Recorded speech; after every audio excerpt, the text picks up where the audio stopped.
همه شرمندگی ها از دروغ است، شرابی راستان دائم فروغ است. به دنیا اینقدر دارد خجالت،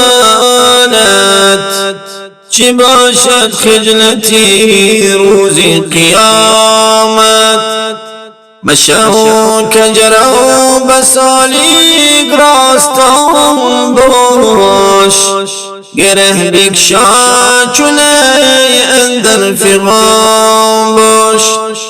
بخولد از راستی سرور صدیق، الف شد در کتاب اهل تحقیق.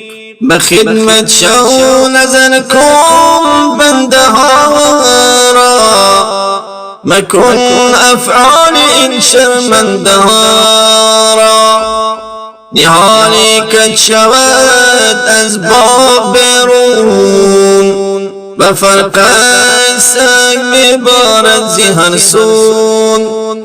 دمی اقرب بری آزار شد کج، برو گل شوکی جا خار شد کج. ستون از راستی آمد به مسجد، خشمها از کجی ضربی تبدید. شو آینه همیشه راستگو باش، بگوی ای بی هر کس روبرو باش.